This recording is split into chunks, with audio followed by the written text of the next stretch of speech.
Bueno, pues vamos a hablar de la defensa de costa, que nos han facilitado bastante el trabajo los predecesores, puesto que ya el tema de la defensa de costa en Galicia se ha venido viendo en distintas conferencias.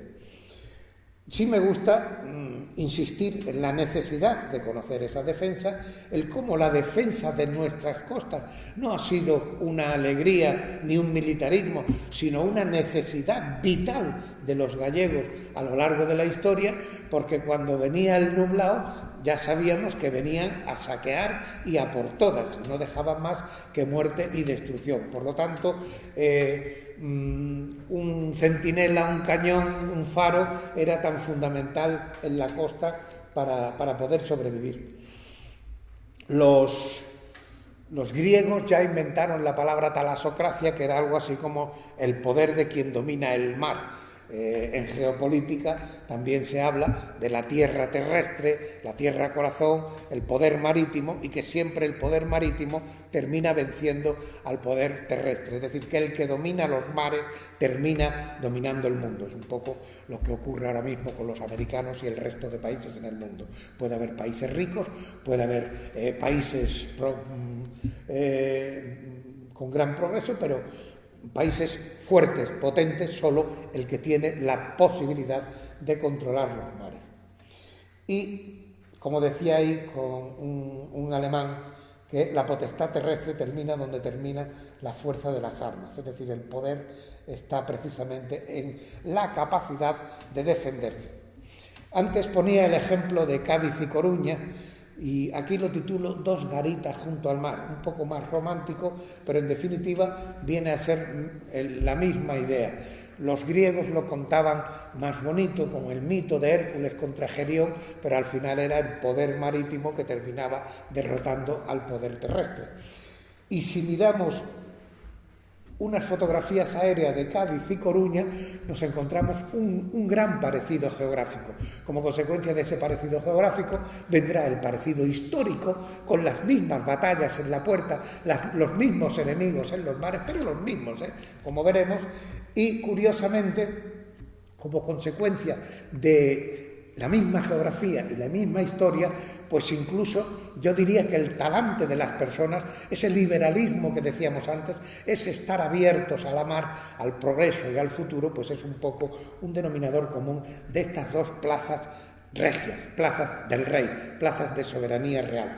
Curiosamente, Cádiz lo descubrieron los tirios, los fenicios, en el 1100 a.C. y se fueron a encontrar en el otro extremo del Mediterráneo una península exactamente igual que su Tiro natal, como se ve ahí en la fotografía de abajo. Es decir, Cádiz, Tiro y Coruña, tres plazas parecidísimas, lo cual nos lleva ya de entrada a la palabra clave de la defensa de costa, que es la palabra disuasión. Es decir, no se trata de disparar a todo lo que se menee, se trata de demostrar que hay un poder en las murallas para que todo aquel enemigo de lo ajeno que quiera venir a poseer lo que no es suyo, pues se vaya a encontrar con esos cañones que en fortalezas, en castillos y en baterías estarán defendiendo nuestras murallas a lo largo de la historia. Eso en algunas ocasiones dio resultado. Y yo he puesto ahí 4 ocasiones. Como se ve, en 1596, Essex y Howard, que vivieron, no se atrevieron a atacar esta costa y se fueron hacia Cádiz. En 1639, Richelieu, con las escuadras francesas, una de las muchas invasiones que vino a hacer, tampoco se atrevió a hacerla y se retiró. En 1795 volvieron los franceses, otra vez lo mismo, encontraron la costa ligeramente defendida, no vamos a decir muy artillada, y se retiraron. Y lo mismo les pasaría a los ingleses en 1747, en 1796 y en 1804, que irían a Cádiz, a Azores o a Canarias, donde tuvieron más suerte. Por lo tanto, el fortificar las murallas, el fortificar la costa, sí dio su resultado positivo. Pero la palabra disuasión sigue siendo la gran constante. Terminaremos esta charla hablando de que a lo largo del siglo XX hemos tenido un artillado modélico en las costas gallegas. Y esa disuasión ha sido fundamental para que España pudiera conservar su neutralidad, fundamentalmente en la Segunda Guerra Mundial. Me lo han puesto relativamente fácil mis antecesores, como pongo ahí en los antecedentes, porque ya se habló de la guerra antigua en Galicia. Entonces ya se habrán tratado los problemas que había en la costa en la antigüedad. La Gran Armada y la Contraarmada, seguro que Gorrochategui os ha descrito con todo el ardor guerrero cómo se defendieron en la costa y cómo actuaron. Curiosamente, la Coruña tuvo un gran protagonismo en esto y en el declive de Drake, que empezaría aquí y terminaría en Lisboa. Lo de esta mañana entre Drake y Rande también nos abarcaba una circunstancia de defensa con unos fuertes y cómo cuando fallan ese fuerte. Curiosamente, uno de los problemas que tiene la defensa de costa, lo ha tenido siempre, es cuando se conquistan las baterías por la gola, por tierra, que es un poco lo que nos contaban aquí esta mañana. Las baterías pueden ser muy potentes, pero cuando se va por tierra, pues no tienen a lo mejor tan buenas defensas cara a tierra y por tierra las conquistan. Ahora, lo que ya es inadmisible es, lo digo como artillero, es que un artillero se vaya y le deje el cañón al enemigo, porque en aquella época con los cañones de libra ya había un procedimiento que se llamaba clavar la artillería, que no era más que meterle un clavo por el oído. El oído es la parte que tiene el cañón atrás, por donde se mete la mecha y por donde se le da fuego a la pólvora que se ha metido previamente por la recámara. Entonces, si por el oído se le mete un clavo sin cabeza y se martilla bien, aquello no hay chulo que lo saque por las buenas, de manera que a la hora, como no sea en maestranzas, fábricas y demás, por otros procedimientos de fundición. Así que el dejarle los cañones al enemigo, desde luego, no es de recibo. Bueno,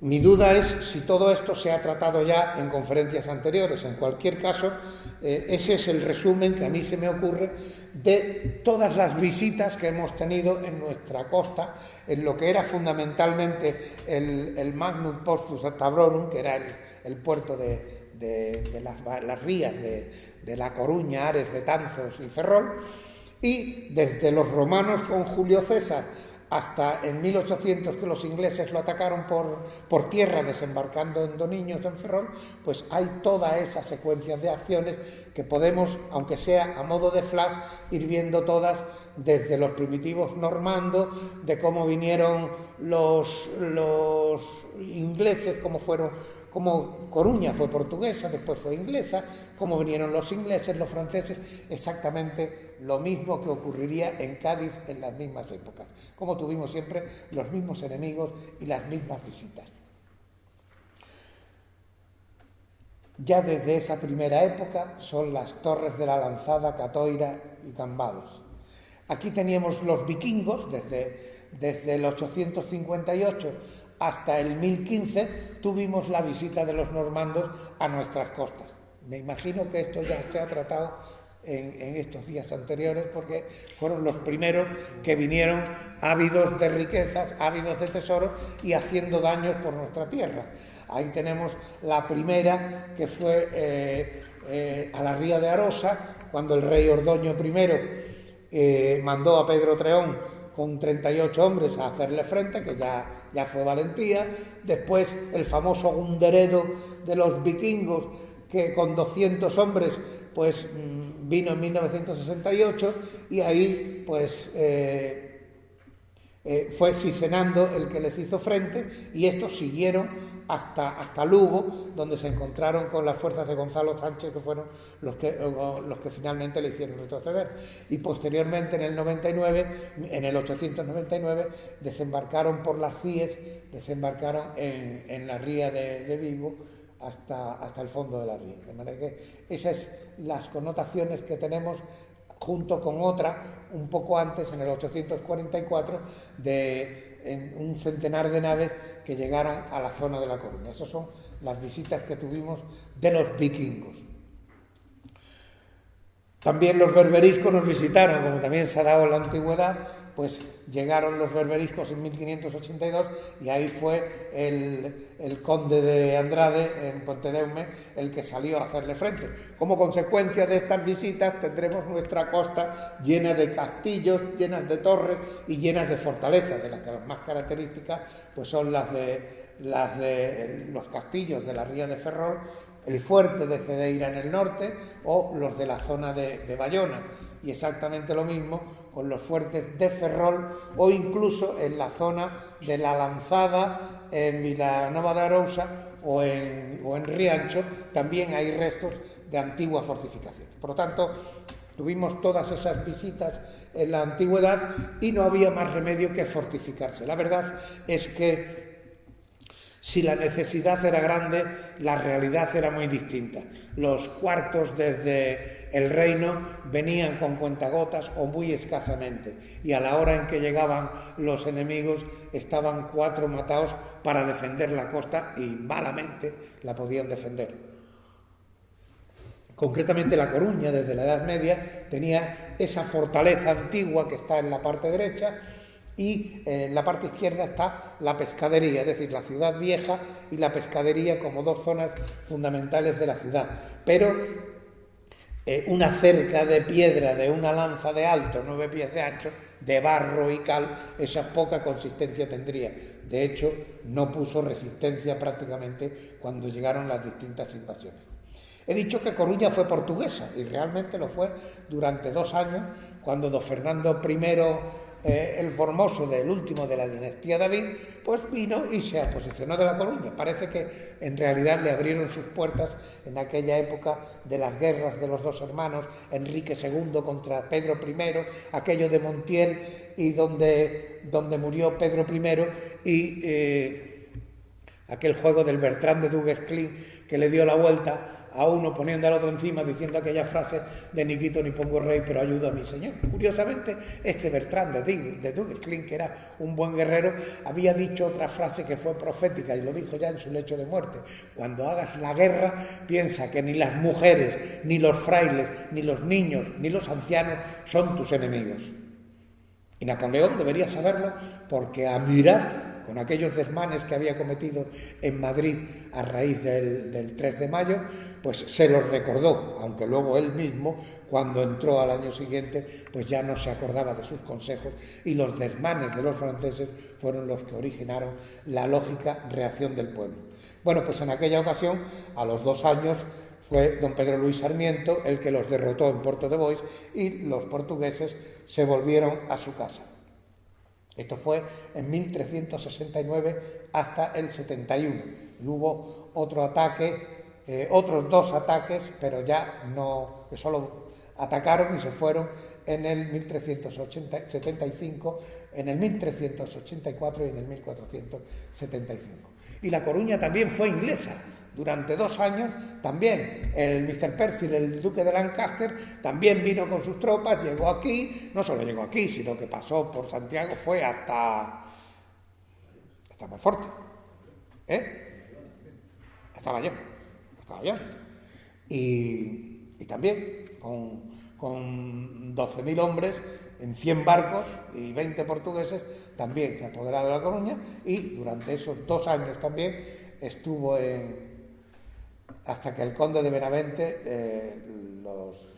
lo que yo quería decir era Rivadavia, es decir, que luego de La Coruña pues fue a Rivadavia, donde está el castillo, y lo tomaron, y que en Rivadavia esto se celebra como una fiesta de auténtica defensa, pero con las dificultades que decimos de la época. La historia de Galicia y la de La Coruña en particular está siempre en torno a su capitanía. Desde que en 1480 los reyes católicos le aplicaron el artículo 155 a los señores gallegos feudales, esto nos lo contarían ya precisamente los de los irmandiños, pues desde el poder central se dejó bien sentado quien mandaba, que eran los reyes católicos, y con este Ferrando de Acuña, gobernador y capitán general, empezaría el control del poder central a base pues de cargarse a Pardocela y algún otro, y de derribar las fortalezas de los señores. Sí. Una pregunta, porque te has pasado rápido al 15. ¿Existen,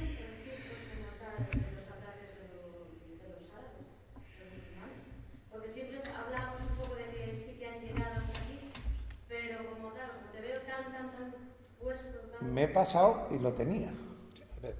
¿No? Es que has hablado de los normandos, con los vikingos, igual antes. Sí que hai, Aquí se el mires hay. de feito crea unha flota. Tengo Almanzor, pero sí hubo argelinos, sí hubo sarracenos, sí hubo también, esa se me ha perdido, pero también en la zona de la... No, aquí tienes los berberiscos, míralo. Esta es la que... 1582.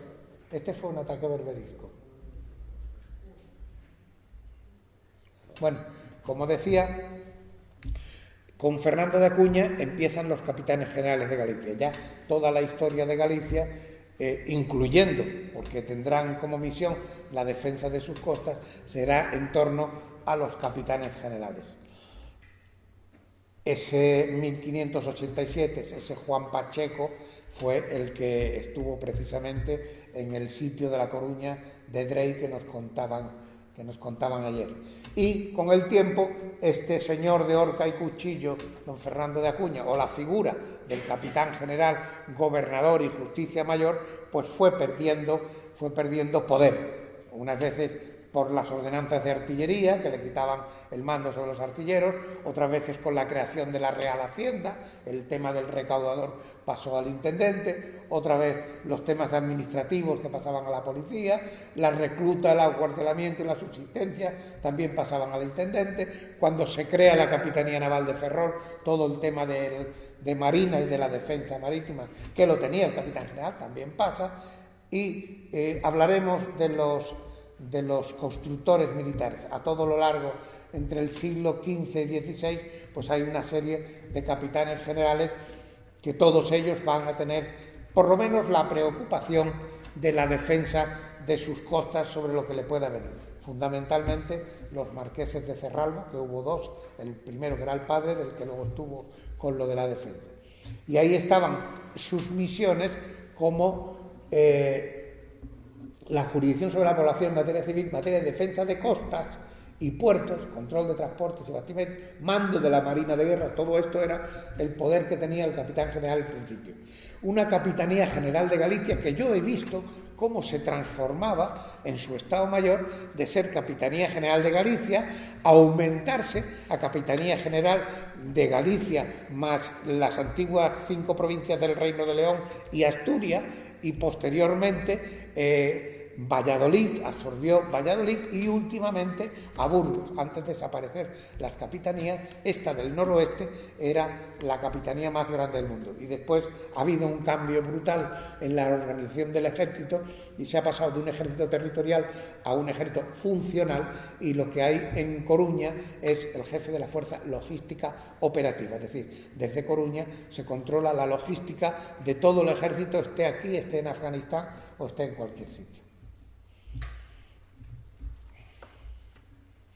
Fueron capitanes generales Castaño, el de Bailén, Espocimina y Morillo, famosos por la Guerra de la Independencia, y Nazario de Eguía, muy curioso. En las épocas de liberales y absolutistas, los absolutistas tenían miedo de una Coruña liberal, y entonces se llevaban la capitanía a Santiago, que era más absolutista. Uno de ellos fue Nazario de Eguía, que curiosamente, estando en Santiago, recibió la primera carta bomba que se conoce en la historia. Le mandaron una carta y le voló prácticamente todos los dedos de una mano, la mano derecha.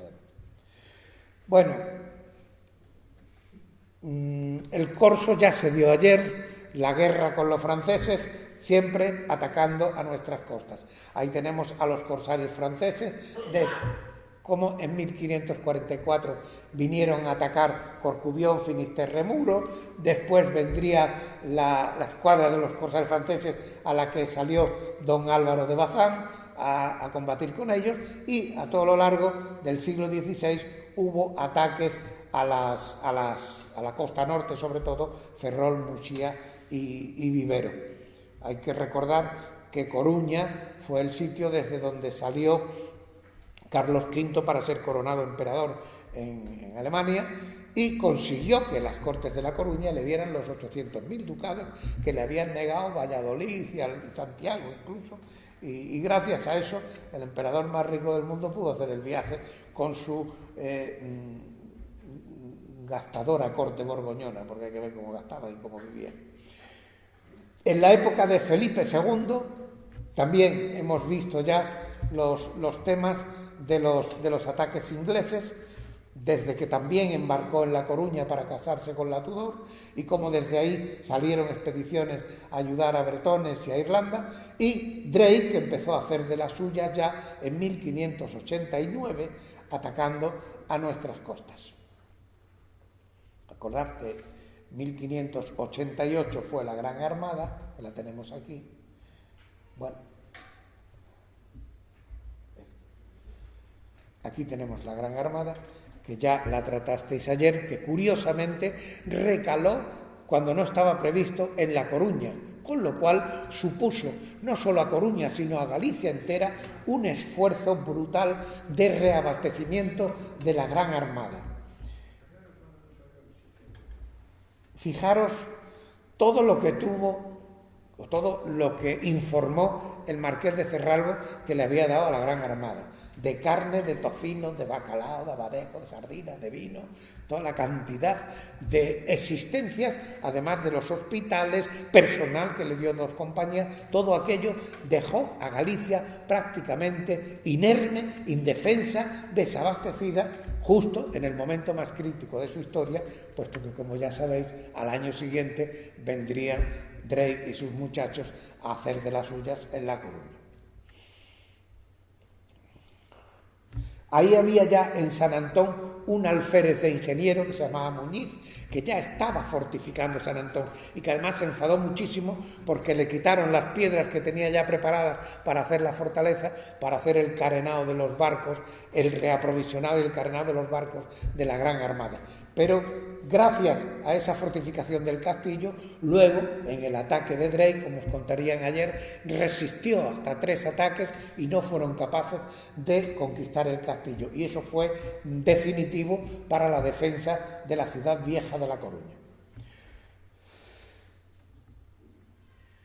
Bueno, no insisto en el tema porque esto ya se trató ayer, el nublado que le vino, pero curiosamente, antes de que vinieran, después de salir la Gran Armada y antes de que viniera la contraarmada francesa, el marqués de Cerralbo, que era el capitán general, hizo una inspección por toda la costa gallega y terminó dándole ese informe a Felipe II, que el reino de Galicia está muy mal defendido, penoso estado de las defensas y que todo se lo ha llevado la armada y que apenas hay pólvora, balas y hacen falta refuerzos de tropas. Es decir, así estaba Coruña y así estaba Galicia cuando le vino el nublado, el cerco inglés al año siguiente, que tampoco insisto sobre él, pero para mí, como militar, el dato más característico es el balance de fuerza. 15 hombres ingleses por cada hombre o mujer o niño español, 27 barcos ingleses por cada barco español y 33 piezas de artillería inglesas por cada pieza española. Es decir, un balance totalmente favorable al atacante y que curiosamente pues se defendió muy bien. Y como detalle característico de la defensa de costa, además del castillo, los barcos se colocan en las zonas próximas para defenderse de desembarco. La verdad es que no consiguieron evitarlo porque los ingleses desembarcaron más al sur en la playa de Oza y fueron por tierra y, como decíamos antes, aquellas defensas no fueron de gran utilidad. Pero lo importante es que La Coruña se defendió, otra epopeya gloriosa que ya os contaron ayer y que no voy a insistir sobre ella, pero sí me llama la atención que voy a los libros de texto a ver qué me cuentan de la epopeya del pueblo gallego en La Coruña, en la victoria sobre el inglés que acabó con la estrella de Drake. Y dice el libro de texto, concretamente, Tempo 2, Ciencias Sociales, Historia, Educación Secundaria, primer ciclo, segundo curso, Vicente Vive. Y está hablando de la Gran Armada, que además le hace juego al marketing inglés llamándole invencible, cuando bien sabéis que ese término lo acuñó el almirante Berkeley precisamente para más cachondeo de lo español. Y dice el libro de texto, por otra banda, los navíos ingleses atacaron a veces algún puerto de la península y estorbaron los navíos españoles que se dirigían a América. Ahí está resumida toda la epopeya del pueblo coruñés. Ahí está María Pita, que nos encanta, María Pita, Curro Jiménez, José María el Tempranillo, pero la verdad es que allí estaban, no María Pita, 100 mujeres dando el callo, cientos de niños, de ancianos, los soldados de los tercios, que aunque estaban muchos enfermos en los hospitales, seguían siendo la mejor infantería del mundo, y ahí resistió la ciudad a base de muertos. Y toda esa epopeya y toda esa gloria de poner en retirada a la mejor armada del momento, lo resume nuestro libro de texto para nuestros hijos, que los navíos ingleses atacaron por veces algunos puertos de la península, como por veces algunos puertos, y lo que hicieron los gallegos defendiendo La Coruña. Eso es lo que reclamamos un poco desde aquí. El castillo de San Antón, ya he apuntado que fue fundamental en la defensa, y a todo lo largo del siglo XVIII seguirían las fortificaciones de este castillo. Aquí están los berberiscos. Ahí lo tienes, el resumen, que tampoco quería darle mayor impresión porque me imaginaba que ya había sido tema de conferencias anteriores. Pero ahí el resumen que yo puse fue ese. En 1617 los turcos, con 18 barcos, atacaron Cangas. En 1624 los argelinos atacaron Vigo y Tui, que allí salió el famoso fray Pablo Lazcano de Hoya, que les dio pal pelo y defendió estupendamente Tui. Y luego el ataque de los holandeses a La Coruña, que no fue más que un duelo artillero con el castillo de San Antón, y luego se fueron hacia Lisboa y Cádiz, donde tampoco tuvieron suerte y tuvieron más suerte en Canarias. De manera que este resumen de berberiscos era el que tenía yo preparado para haber puesto en el siglo XVII. Que hubiera algunos antes, pues no me extrañaría tampoco.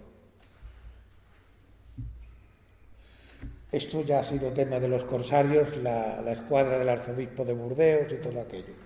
De manera que no insisto. Y ese castillo de San Antón y las fortalezas de La Coruña. Y después de todas estas experiencias, se fortificaron los alrededores de La Coruña. Ahí tenéis como todos los castillos de La Coruña, cada uno con las fechas en que se fueron construyendo. Entre San Antón y San Diego llegó a construirse un puente como un puente de postes y cadenas, como el que definía el señor Batiño esta mañana, en Rande. Pues aquí se hizo también, eran mástiles de barcos con cadenas atados unos a otros que impedían el acceso a la parte interior de la ría. Y San Diego, San Antón y el castillo de Santa Cruz allí enfrente, con el tiempo y las distintas construcciones fueron haciendo cruces de fuego, que es lo que defendió la bahía en los años posteriores. De manera que durante el siglo XVII algo se defendió el tema de la fortificación y se pudo levantar las defensas. Pero eso era todo lo que se hizo. ¿Qué alcance tenía la artillería en ese momento? ¿Artillería naval o artillería costera? Más o menos. 1000 metros, los de A24, 800 metros como mucho. Los más grandes, los pequeños bastante menos. Y la mayoría de estos fuertes no tenían piezas de A24, no tenían piezas tan grandes. Ya hemos hablado del ataque inglés de Essex y Howard, que impidieron los castillos en 1596. Ahí tenemos los cañones de A24 que defendían estos castillos, y en 1658 explosionó la pólvora de la torre de lo que era el fuerte de San Carlos de la Ciudad Vieja, con una gran tragedia de muerte de 200 vecinos en una población de poco más de 1500. Vamos con la defensa de costa en los siglos XVIII, XIX, XX, que es lo que más nos puede afectar. Lo primero que se intenta fortificar es la ría de Ferrol. Como comentábamos antes con Iria, hay una serie de baterías en la boca de Ferrol que a lo largo de todos estos años y en 1744 dan esta idea de la defensa. Ahí puse la relación de piezas que tenía cada batería, nombres como Canelas, Viñas, Cariño, Restrebor, Segaño, Camposanto, Graña y los fuertes.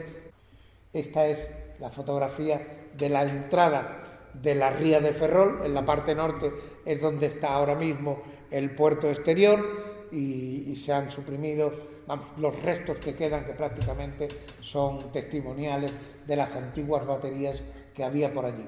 Y esta es la fortificación de Ferrol, que como veis en la parte superior se ve una serie de baluartes, de pequeños baluartes en la muralla, que es lo que hacía la defensa de la ciudad por dentro. Y en la ría, el triángulo de fuego, que eran los 3 castillos: San Felipe, La Palma y San Martín.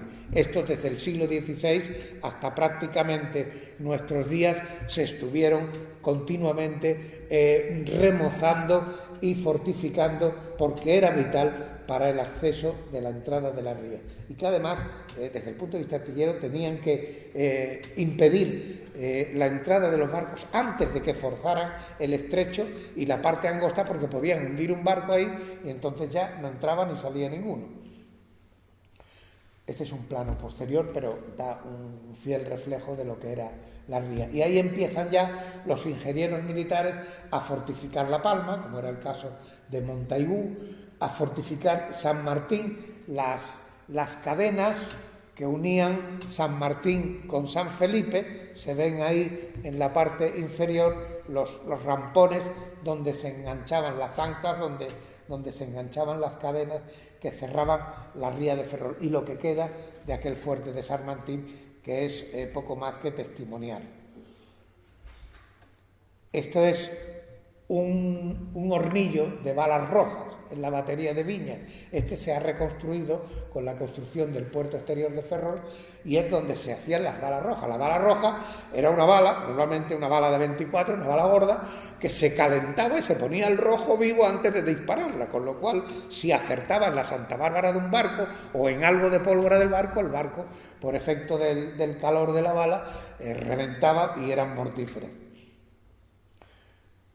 Hay que pensar que aquellas lanchas cañoneras que vimos en San Payo también tenían un hornillo, que hay que imaginarse con el bamboleo del barco a ver cómo llevan la bala incandescente a meterla por la boca del cañón, ¿no? El castillo de San Felipe, que fue modélico desde el siglo XVI, y fijaros que tiene las baterías dando al mar y las fortificaciones en tipo Bobán, tipo Estrella, por tierra, porque va a ser fundamental la defensa de los fuertes por la parte de tierra, porque precisamente es por donde los atacan. Ese es el hornillo. Este fue el intento británico de ataque a Ferrol en la batalla de Brión, que desembarcaron arriba en la playa de Dios Niños, pero salieron al encuentro las tropas ferrolanas y en esos montes de Brión, con el apoyo del castillo de San Felipe desde tierra, es decir, apoyo de fuego hacia tierra del castillo, y consiguieron derrotar a los ingleses y mandarlos otra vez a su casa, que es donde tenían que estar.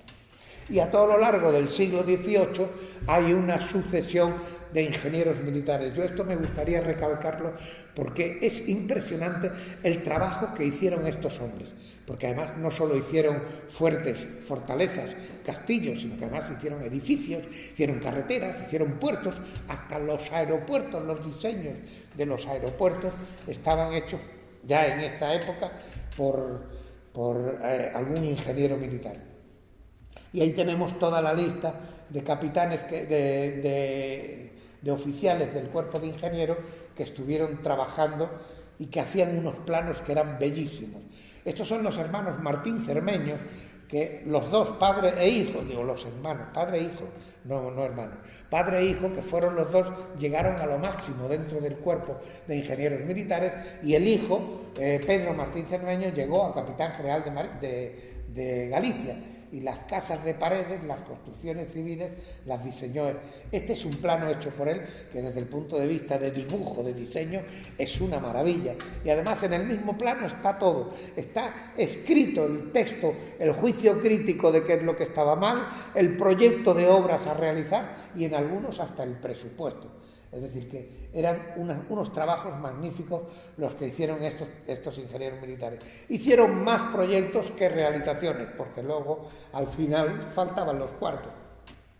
Este era el frente de tierra de La Coruña, que no llegó a realizarse, solo muy pequeños los fuertes en los extremos, los baluartes del Caramanchón y del Malvercí, y esta era la ciudad vieja en la parte antigua, donde también se diseñaron muchísimas más fortificaciones que las que realmente se hicieron. Pero la forma de defenderse de los ataques de la mar eran estos fuertes en la costa.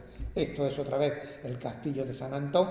Veis la parte donde están las baterías, la parte de la derecha, mientras que la parte izquierda, la tenaza que da a tierra, pues tiene otra forma distinta para defenderse de los ataques que le puedan venir por tierra. Y este es un ejemplo de las construcciones civiles que hicieron las casas de paredes de La Coruña, que le querían dar al puerto coruñés, le querían dar pues un aire estilo francés de la época para darle solemnidad al puerto, y se construyeron, las diseñó cuando era solo ingeniero y las puso en práctica y las hizo cuando fue capitán general Pedro Martín Cervello. Esto era lo de la bandera que conté antes. Este era el concurso que hizo Carlos III en 1785. La de arriba a la izquierda fue la que ganó, y el decreto en el que se imponía la bandera española en 1785 era este, con ese modelo, la bandera que tenemos siempre para los fuertes y para el ejército, y la otra para la marina mercante. Así que pasaron después unos años y se fue poniendo en Cuba, en los departamentos, en los fuertes costeros, en los astilleros. En la Guerra de la Independencia ya participaron las plazas marítimas, los castillos, y poco a poco se fue generalizando el uso de esta bandera, de la que hace unos días celebrábamos el 175 aniversario. Ya fue este decreto de octubre del 1843 en el que la reina Isabel II unificó esa bandera nacional para todos los puertos. Bueno, ¿cómo vamos de tiempo? Fatal, ¿no? No, perfecto, media hora. Sí. Media hora. ¿Sí? Sí. Oh, qué bien. Estaba yo apurado como antes, pero no le daba. Bueno, Sí, vamos bien. otra tranquilidad. Estamos a mitad del siglo XVIII y ahí tenemos las fortificaciones que se hacen en la zona de Ferrol. Como digo, ya tenemos en las zonas de Ares, que están en el interior de la bahía, y se ponen todas estas baterías que ahora las vemos aquí. Ahí están. Todas las baterías que hay en la parte superior, Redes, Eselles, Ares, todas esas baterías se ponen a la vez en esa época, y luego, posteriormente, esas rojas son de 1775, donde se vuelve a potenciar La Palma. Ya estamos hablando de 4 baterías con 30 cañones, San Cristóbal, San Felipe, Doniños, Prioriño y El Segaño. Vemos las puntas, esa península de Montefaro tiene una entrada en el centro, que es la playa de Chanteiro, y las puntas del Segaño y Coitelada. Esa península va a ser fundamental en la defensa de la base de Ferrol a todo lo largo del siglo XX. Y también estas alturas que están a la izquierda, por encima de Doniños, donde está el Cabo Prioriño, que todo eso es una zona importante también para la defensa de la base naval. Y eso se complementa con los castillos que habíamos visto antes en la ría de La Coruña, que están ahí en la parte derecha, y ahí vemos el fuerte de Mera y el fuerte de Santa Cruz, que cruzaban sus fuegos con el castillo de San Antón. Y en la parte ya de la zona de Sada, también otras baterías de Corbeiros y Fontán. De manera que lo que puede quedar ahora de esto, desde el punto de vista turístico, es poquita cosa. Restos de baterías en Ares, en Redes, pero se ve todavía en el sitio que había baterías en Fontán, de esas que hemos visto en la zona de Corbeiros, también en la zona de Ares. Estos son 2 cañones que hay en La Coruña de los 24. Y aquí vemos otra vez el mismo dibujo, porque nos fijamos en las baterías de Sada, de Mera y de Santa Cruz.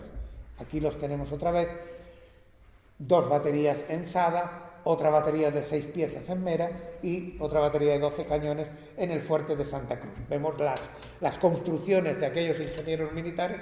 Este concretamente es el castillo de Santa Cruz y el fuerte de Santa Cruz, con unas baterías hacia el mar, que está en la parte inferior, y una fortificación abaluartada que da a la parte de tierra. Bueno, entramos en el siglo XIX, que esta mañana le hemos llamado el siglo de las revoluciones, del que no nos podemos sentir especialmente orgullosos, y como consecuencia de esas convulsiones políticas y de esos desastres económicos, pues lo van a pagar precisamente las defensas. De manera que tanto el armamento como las defensas van a sufrir un retroceso a todo lo largo del siglo XIX. Al final, la artillería que había en esta zona durante la Guerra de la Independencia, pues eran todas esas piezas que he resumido en ese cuadro, piezas antiguas, piezas de avancarga,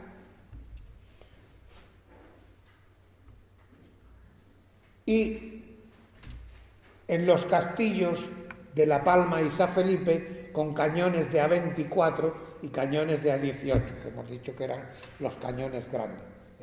En 1845 es cuando se cambia el término de los calibres, ya se pasa de los calibres en libras a los calibres en centímetros.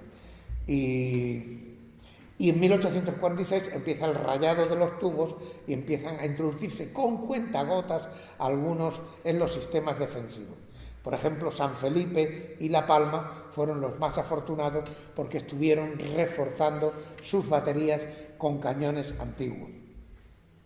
Ahí tenemos La Palma y San Felipe, 4 cañones de A24 en La Palma y 4 cañones de A24 y 2 A18 en San Felipe. Estos son diseños del castillo de La Palma de los ingenieros militares del siglo XVIII, Hermosilla y Montagu, y este es el castillo de San Felipe, que ya digo, desde el siglo XVI que se empezó, se estuvo reconstruyendo continuamente. En La Coruña, en los alrededores de La Coruña, pues también las baterías de Oza, Dormidera, San Diego, pero veis las fechas 1752, 1640, son baterías antiguas, pero los trabajos de fortificación ahí quedaron. Esta era la zona de La Coruña, como quedaba, y al final del siglo, con el desastre naval de Cuba y Filipinas, es cuando llega el miedo de la amenaza americana a nuestras costas. Y en ese momento es cuando se decide lo que pone ahí, que para la seguridad de las Rías Altas es indispensable que se lleve la acción defensiva al exterior para hacer difíciles bloqueos, evitar bombardeos e impedir forzamientos de las entradas. Ya se empieza a pensar que lo que tenemos no es bastante para lo que se nos viene encima. A todo lo largo del siglo XIX se ha ido abandonando la armada y se han encontrado nuestros barcos poco menos que de madera que enfrentarse con los modernos acorazados americanos en la puerta de Santiago de Cuba. Como consecuencia de eso, hay un intento de reorganizar las defensas y aparecen los cañones y los obuses Krupp de 26 centímetros en toda esta zona. Ahí tenemos visto desde la zona de Cabo Prior al frente la punta de Coitelada y la punta del Segaño y la batería del Segaño, que eran las dos puntas de la playa de Chanteiro en esa península de Montefaro. En el siguiente horizonte anterior está la península de Montefaro y en la punta las baterías de Segaño, Sudova, Salgueira, y en la parte alta las de Fuente Seca, Montefaro, Faro y Bailadora. Y luego en la parte de la entrada de la ría, San Felipe y La Palma, como estaban antes. Entonces, en esa época se decide artillar con cañones Cruz de 26 centímetros y con cañones Munay de 15 centímetros.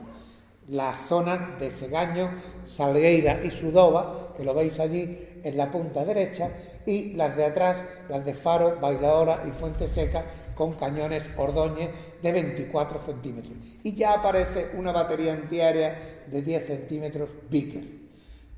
Es decir, hay una preocupación por artillar esto porque nos puede venir un enemigo muy superior en cualquier momento.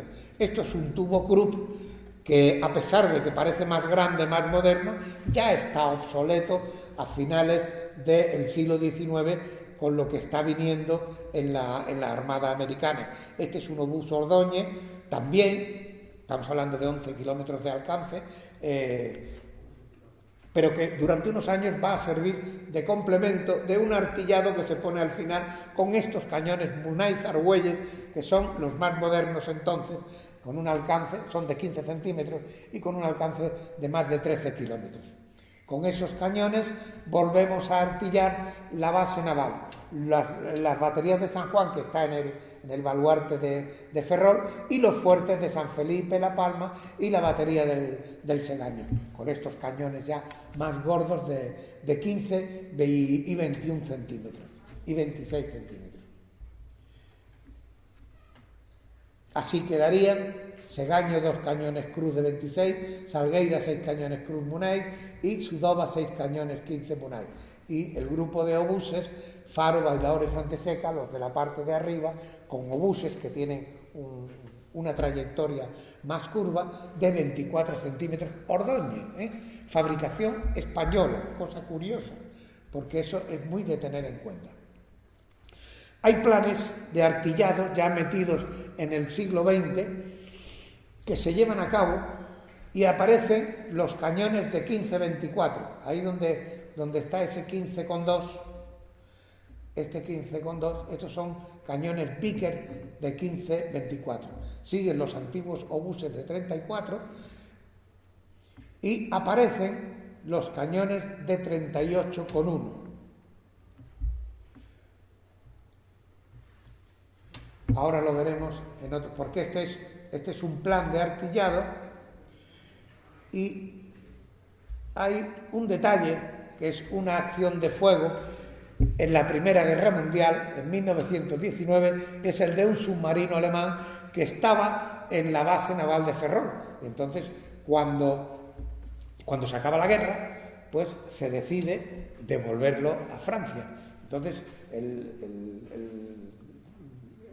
el submarino se escapa y dan la alerta a las baterías, pero resulta que un torpedero español se le cruza por delante y le impide el paso. Y no hubo que hacerle fuego. Entonces abrieron los grifos del fondo y hundieron el submarino y está hundido ahí en la boca de la ría de Ferrol. En 1922 se simultanean los cañones Krupp de 26 centímetros con los cañones de 15 centímetros.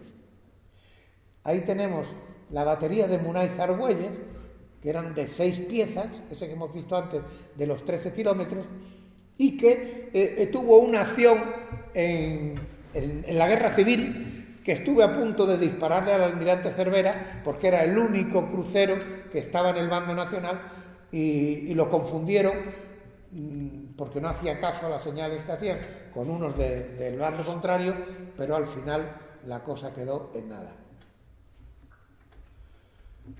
Estos son los cañones de hierro Ordóñez de 24 centímetros que se artillaron en el castillo de La Palma, donde todavía se ven sus asentamientos. Bueno, en la zona queda poco que ver desde el punto de vista turístico, aunque hay un libro que se titula Los cañones de La Coruña, escrito curiosamente por un dermatólogo que sabe más que yo de cualquier cosa de defensa, ¿sí? Este es un especialista en Segunda Guerra Mundial, de las líneas Maginot de todos los de Francia, se lo conoce estupendamente, de la Guerra del Pacífico, le encanta. Este está en la consulta y te dice, este fin de semana me voy a ver un submarino que me han dicho que hay en Polonia, voy a verlo, tal. O sea, que es un entusiasta. Bueno, pues escribió con Lucas Molina Franco, que no tiene nada que ver con la familia Franco, escribió este libro, y este libro es un resumen muy bueno de todo el artillado que hubo en esta zona. Y al final va a hacer algo que nos va a interesar desde el punto de vista turístico, que es unos recorridos turísticos por estas zonas donde están las defensas. Esta es la batería Salgueira, donde estaban los cañones Mugar, la del Segaño. Esto es lo que queda hoy de esas baterías. Como veis, la maleza se ha apoderado de esas zonas. Bueno, se hicieron muchos proyectos, desde el 14 hasta el 25, pero estos proyectos ya iban más en serio, metidos ya en el siglo XX, de artillar Campelo en el extremo norte, Prior, Prioriño y Monte San Pedro en La Coruña. Este fue el artillado. Esto es un proyector. Estos proyectores de costa fueron muy útiles a la hora de los naufragios, porque alumbraban muy bien la costa, tenían más de 5 kilómetros de alcance. Y en 1926 el rey Alfonso XIII por fin firmó una orden para que se artillaran con 8 modernos cañones de 381-45 de la casa Vickers Armstrong y 20 de 152 con 450. Estos números tan raros es consecuencia de la traducción de las pulgadas a centímetros. Como eran de la casa Vickers inglesa, pues por eso el 152 con 450 es en milímetros ya, y el 300 pero es el equivalente de las pulgadas, y el 381 es igual. Y este plan sí que se va a llevar a cabo en esas baterías. Aquí lo tenemos detallado, que básicamente en cada una de estas lomas va a haber una batería arriba de 38,1, de 2 piezas, calibre primario, otra de 4 piezas de 15-24, más abajo, calibre secundario, más pequeño, y una batería antiaérea de 10,5. Eso va a ser en Campelo, en Prior, en Prioriño y en Monte San Pedro en La Coruña. Y ese fue el que se llevó a cabo y el que digo que ha sido mundialmente modélico a todo lo largo del siglo XX. Yo he sido capitán de una batería de estas y he hecho fuego con ese cañón del 38,1, que es impresionante el taponazo que eso puede pegar. Hay que pensar que el proyectil es más grande que una persona, pesa cerca de 1 tonelada y lleva 4 sacos de pólvora impresionantes de doble base. Bueno, estos fueron los 15-24, los que complementaban a ese 38,1, y este es el antiaéreo que también complementaba. Esta defensa es la que a todo lo largo del siglo XX ha sido modélica en la defensa de las Rías Altas de Galicia. Incluso posteriormente se completaba con este material alemán 88-56, que era antiaéreo inicialmente y luego ya se quedó lento para perseguir aviones y se utilizó durante un tiempo en la costa como material antilancha. Y aquí tenemos lo que os adelantaba antes, los recorridos turísticos que plantean en este libro. Hay una ruta turística que la llama Ruta 1, las Rías de La Coruña y Sada, que, como veis ahí, pues hace un amplio recorrido. En la parte sur está Sada y va dando la vuelta, o por arriba, en la parte 1 está la zona de Suevos Monticaño, Monte San Pedro, después está la batería de Punta Arminia, que ya no está solo el sitio. Lo mismo pasaba con hay que tener en cuenta que estos recorridos son de sitios donde ha habido baterías, y como veis, unas son del siglo XX, otras son del siglo XVII, otras son del siglo XVIII, pero ese es un recorrido por toda la costa, desde ahí arriba, desde Monticaño hasta la zona de Sada, por toda la parte norte de la ría.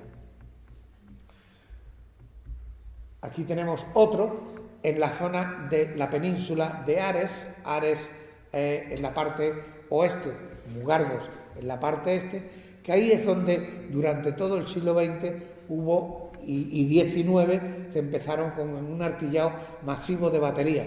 Los Ordóñez que decíamos y los Munaiz estaban todos aquí. Esos nombres de Sudova, Segaño, Salgueira, Fuenteseca, Faro, Bailadora, todos esos son las baterías que están en esa península de Montefaro, un sitio bellísimo porque desde el pueblo de Mugardo, que es un pueblo marinero precioso, subiendo hasta el convento de Santa Catalina de Montefaro, que está al lado del repetidor de televisión, tiene una vista sobre la entrada entre castillos de la ría de Ferrol, que es una preciosidad. Y en esa zona se han reconstruido por la Escuela de Canteros de Ares algunas baterías como la de la Bailaora.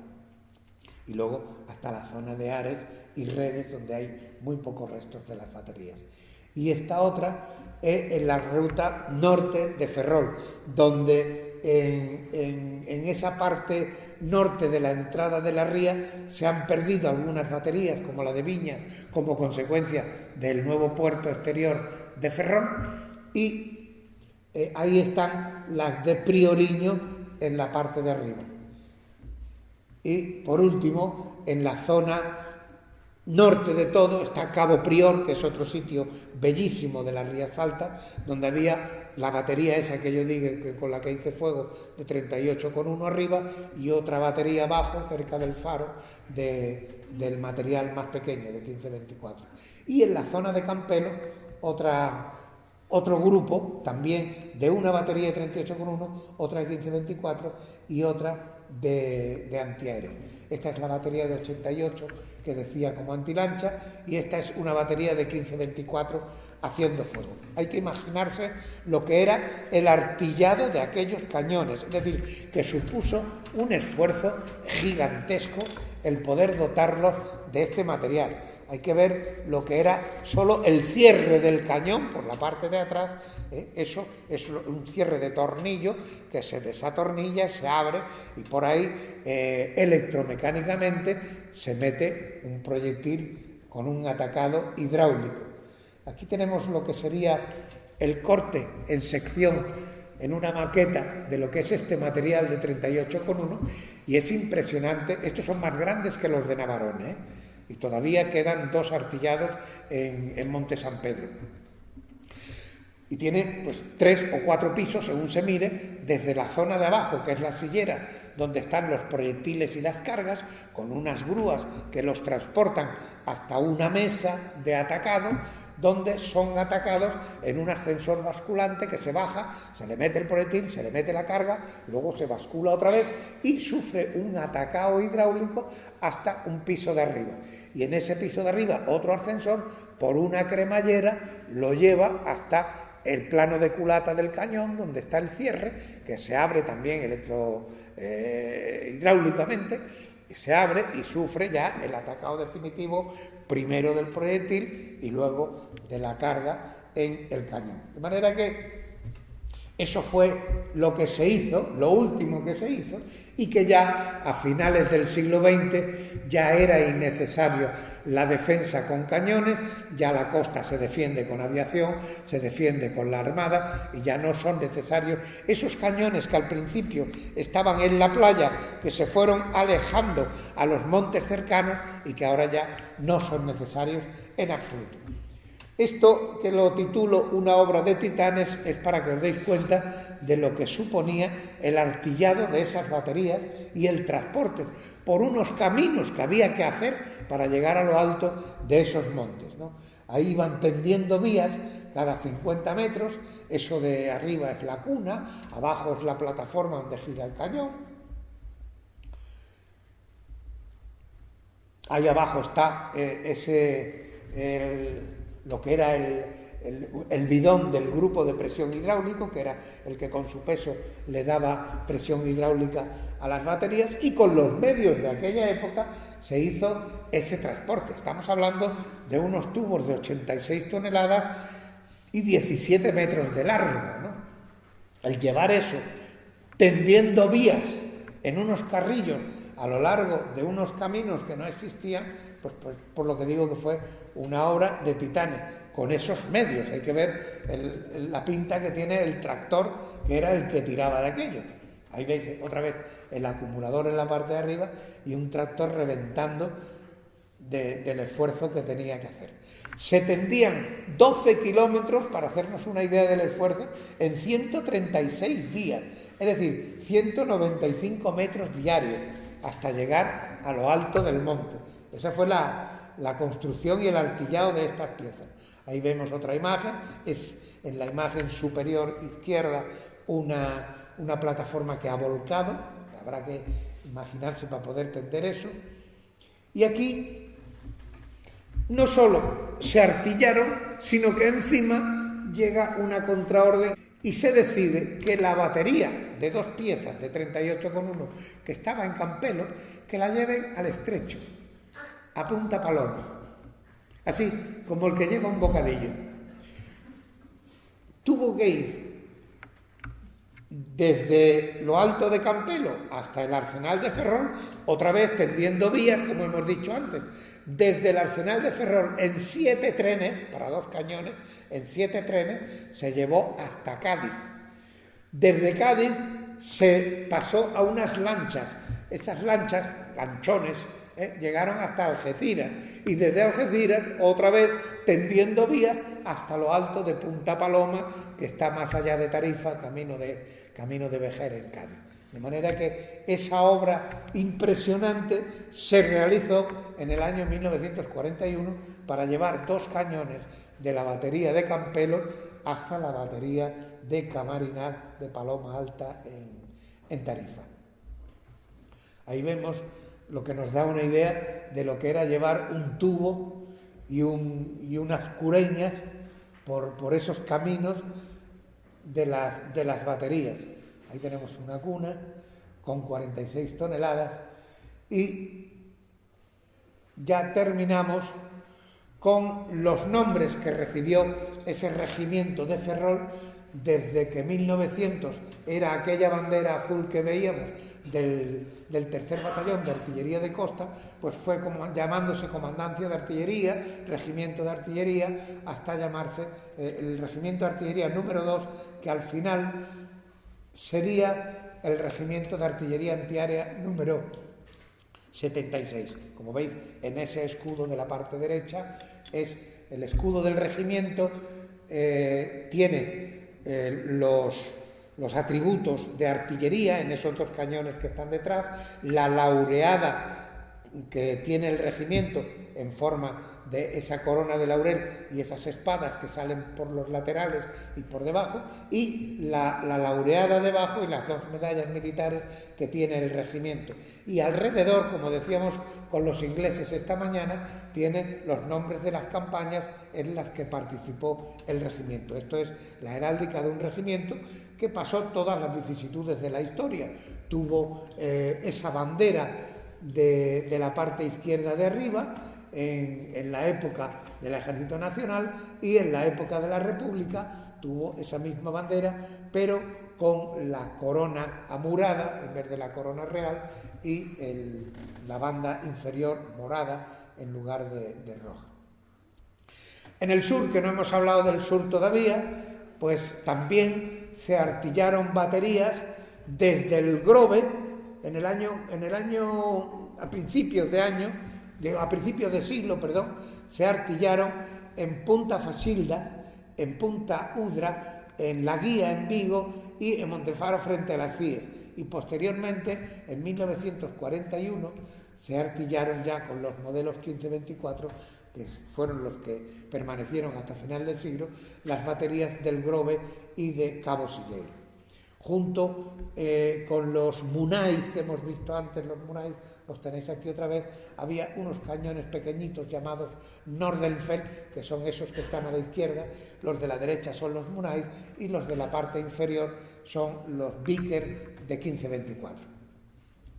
Y esto sería el organigrama de ese regimiento, que empezó siendo un regimiento montado en la parte azul de la derecha y terminó siendo el regimiento de artillería número 3 en las Rías Bajas en Pontevedra. Y luego sus tradiciones, porque nosotros las tradiciones las vamos heredando de regimiento en regimiento, pues las mantiene el grupo de artillería de la Brigada Aerotransportable. Así que termino diciendo que siempre fueron los hombres y las mujeres, que no las piedras, los que formaron la verdadera muralla de la ciudad. Hemos pasado por la guerra en Galicia. Una guerra muy dura, en el caso de la Guerra de la Independencia, y ataques a la costa de los que no hubo más remedio que defenderse porque nosotros no los habíamos buscado. Entonces, como resumen, yo dejaría este pequeño homenaje a los gallegos que supieron, con uniforme o sin él, aceptar su destino y defender su tierra. Gracias a que ellos defendieron su tierra, nosotros podemos estar aquí hoy.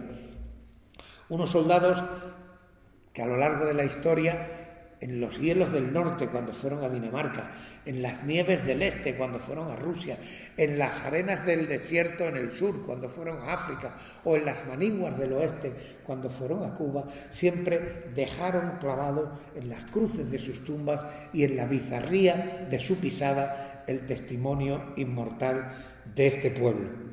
Aquellos hombres conquistaron imperios, descubrieron mundos siguiendo a su bandera, esa bandera que hemos visto ahí o las banderas que tuvieran antes, consciente de que su fin era la paz, que como decía Don Quijote es el mayor bien que pueden desear los hombres. Y los soldados hacemos culto de tres cosas que hoy recomendaríamos a todo el mundo, que son los símbolos, las tradiciones y los valores.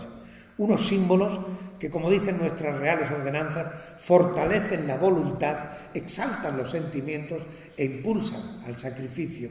Unas tradiciones que es preciso continuar, conservar y difundir, como decíamos al principio.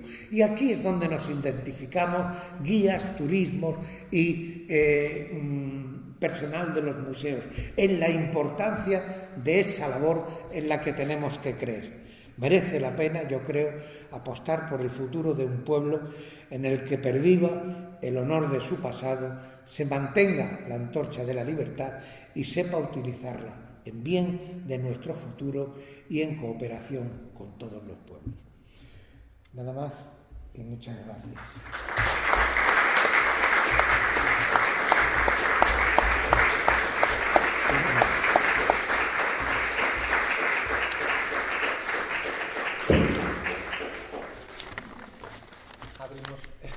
Abrimos un breve turno de dúbidas e preguntas relativas tanto a primeira das súas ponencias como a segunda. Sí, Fer. Una cuestión, ya que usted ha podido disparar con esos gigantes cañones. ¿Realmente cuánto se tardaba en todo ese proceso de carga, telemetría, de pensado, hasta que realmente uno acababa disparando ese cañón? Me hablas de los últimos.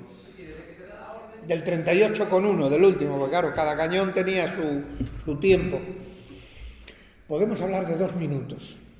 2 minutos, teniendo en cuenta que mientras se está haciendo la acción de fuego, es decir, la pieza está cargada, municionada y está siguiendo la puntería, porque es curioso esto de disparar con estos cañones a blancos móviles, al final se superó con los medios electrónicos, claro.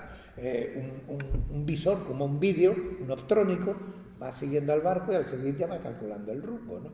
Y un láser va midiendo la distancia. Entonces, como continuamente va midiendo esto, un ordenador nos va calculando las últimas direcciones de tiro que teníamos, porque en artillería se corrige por el centro de impactos, ¿no? Entonces caen los impactos, se calcula cuál es el centro de esos impactos y ese centro de impactos se lleva a coincidencia con el blanco.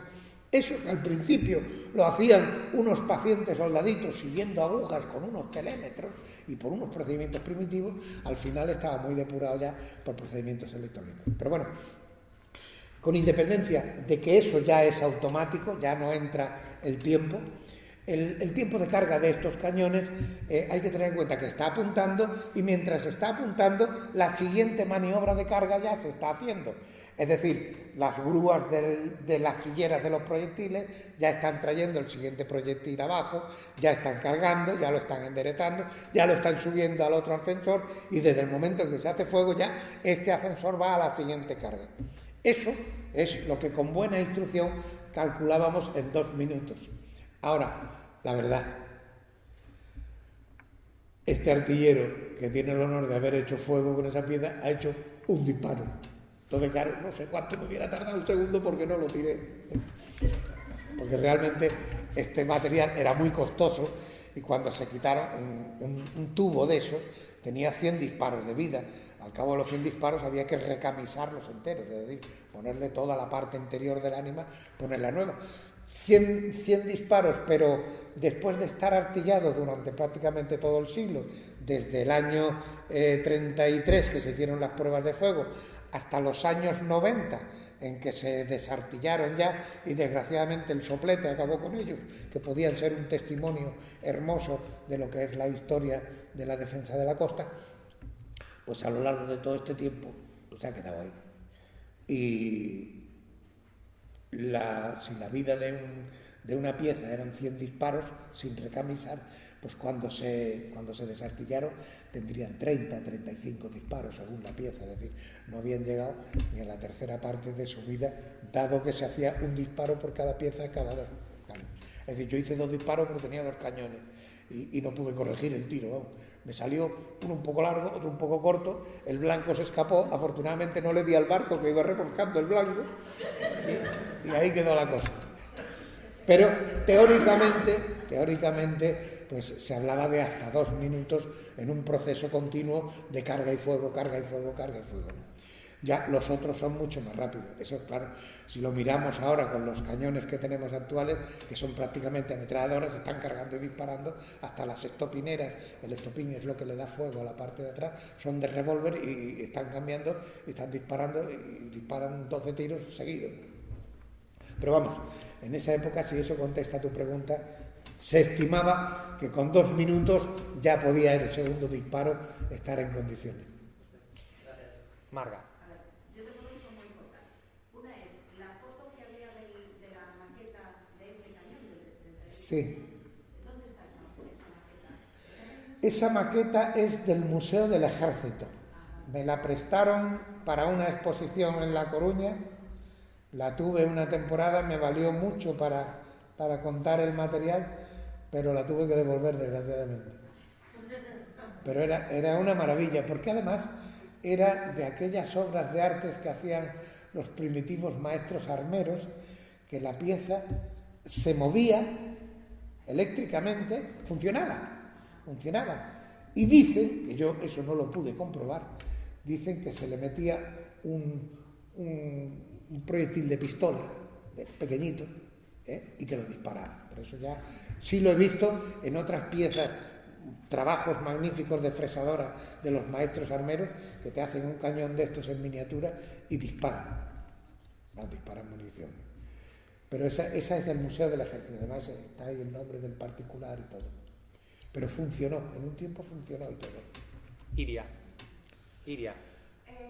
¿Por qué no se puede hacer? Bueno, ¿por qué en el siglo XIX se convierte todo el castillo de La Palma a casamatas y en cambio San Felipe solo se convierte ese trocito chiquitito de la batería baja?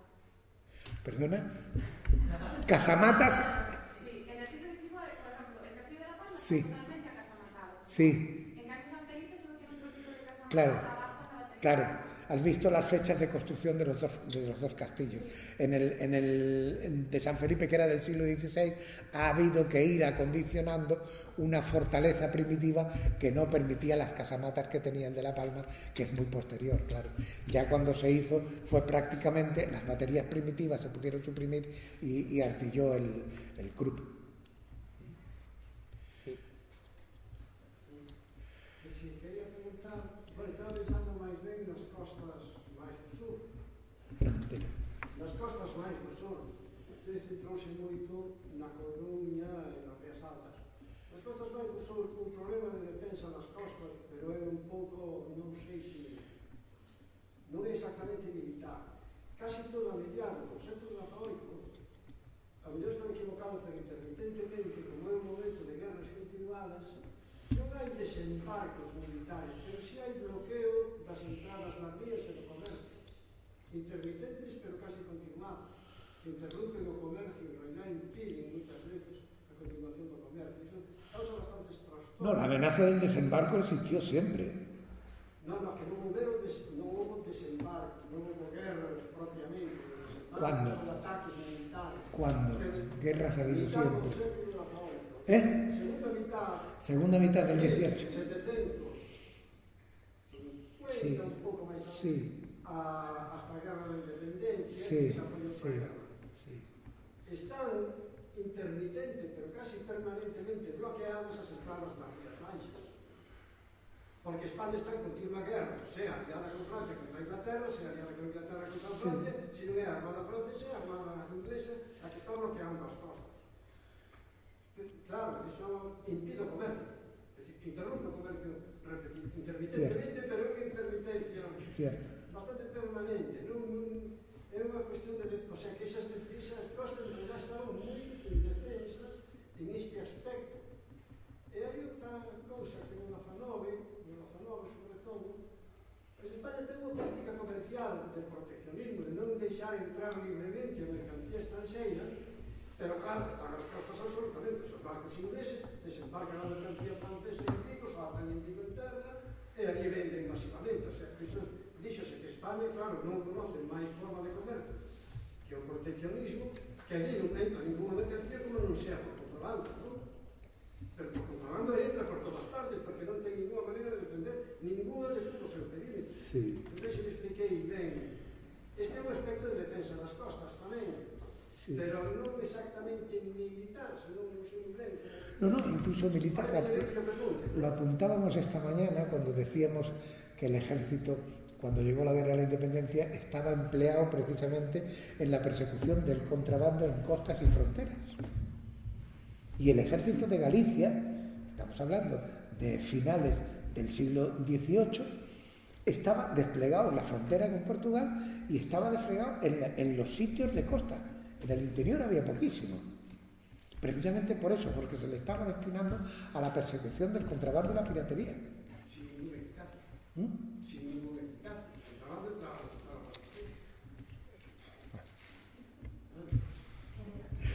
Sí, Sí, efectivamente. Una pregunta muy simple. El diseño de la batería, por ejemplo, la de Causilla y la de Grove, nace también en los años 20, al igual que las de las Rías Altas, ¿no?